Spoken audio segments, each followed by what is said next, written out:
Hi everyone, आज ये 3 दिसंबर 2025 के करंट अफेयर स्टैटिक जी के क्वेश्चन को डिस्कस करते हैं। So let's get started without any further delay. प्रश्न संख्या 1 से स्टार्ट करते हैं। हाल ही में किस देश ने 18 से 19 वर्ष के युवाओं के लिए अनिवार्य मिलिट्री सर्विस शुरू करने की घोषणा करी है? तो फ्रांस ने करी है। इसकी घोषणा राष्ट्रपति इमैनुअल मैक्रोन ने की है। सर्विस की अवधि की बात करते हैं तो 10 महीने की सर्विस की अवधि होगी।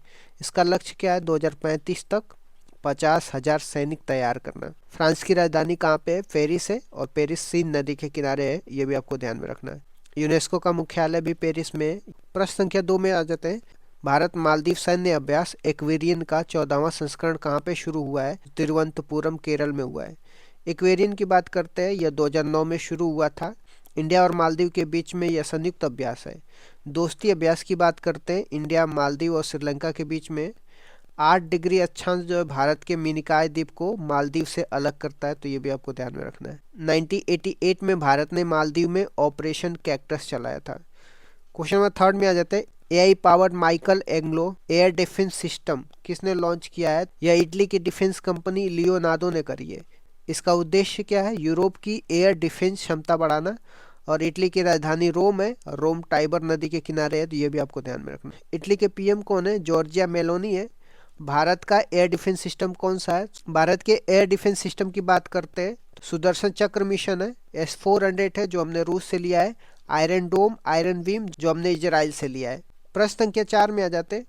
दुनिया का सबसे लंबा ड्राइवरलेस मेट्रो नेटवर्क 176 किलोमीटर किसे गिनीज रिकॉर्ड मिला है? तो रियाद मेट्रो स्टेशन को मिला है। यह सऊदी अरब में है। दुनिया का सबसे बड़ा रेत का मरुस्थल रबल खाली मरुस्थल है, यह भी आपको ध्यान में रखना है। भारत की सबसे तेज ट्रेन कौन सी है? नमो भारत है। भारत की सबसे लंबी मालगाड़ी का नाम क्या है? रुद्राक्ष है, और यह 4.5 किलोमीटर की है।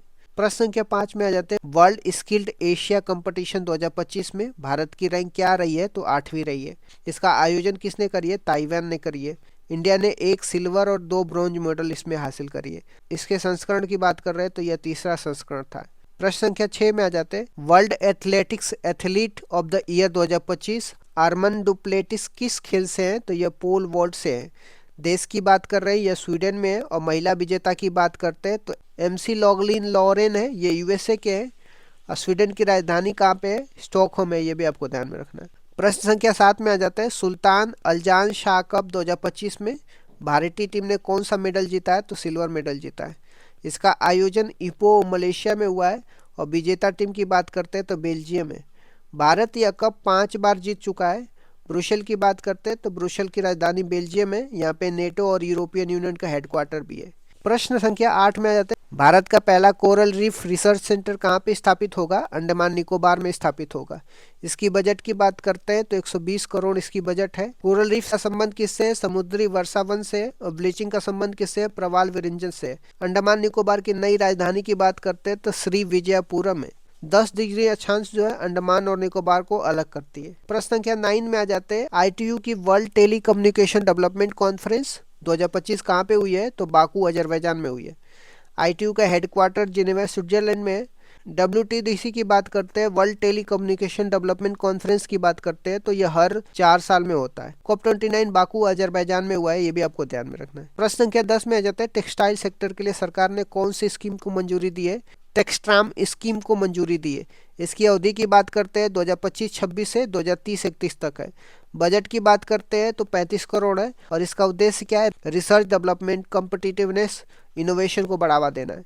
प्रश्न संख्या 11 में आ जाता है। विराट कोहली ने ODI में कौन सी सेंचुरी लगाकर सचिन का रिकॉर्ड तोड़ा है? 52वां सेंचुरी लगा करके। यह मैच भारत और साउथ अफ्रीका के बीच में रांची में हो रहा था। रोहित शर्मा ODI में सर्वाधिक छक्के लगाने वाले खिलाड़ी हैं।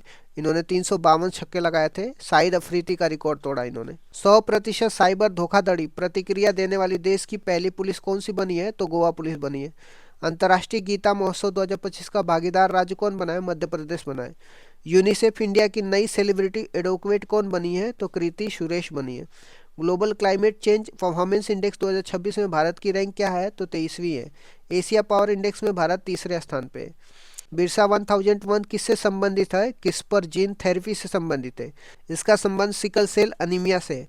International tennis hall of the fame में किसे शामिल किया गया है? तो रोजर फेडरर को शामिल किया गया है। भारत की पहली निजी PSLV किस कंपनी ने बनाया है? हिंदुस्तान एरोनॉटिक लिमिटेड और L&T कंपनी ने मिलकर के भारत का पहला निजी PSLV बनाया है।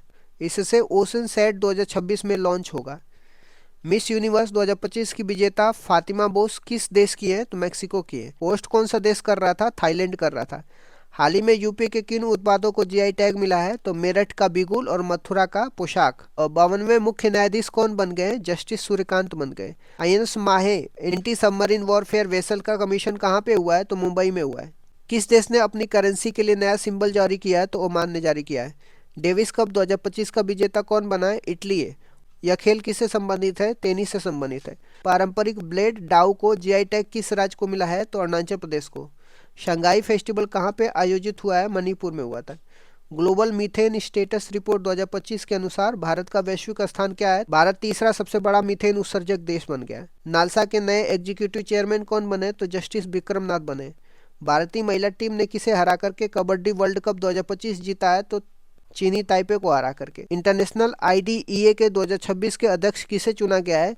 तो chief election commission of India Gyanesh Kumar को। भारत दुग्ध उत्पादन में विश्व में कौन सा स्थान पे है? तो प्रथम स्थान पे है। अब भारत में नंबर 1 राज्य उत्तर प्रदेश है। पेरियार, बेकाल, वर्कला इन भारतीय नामों को किस ग्रह के मानचित्र में शामिल किया गया है? तो मंगल ग्रह के मानचित्र में शामिल किया गया है।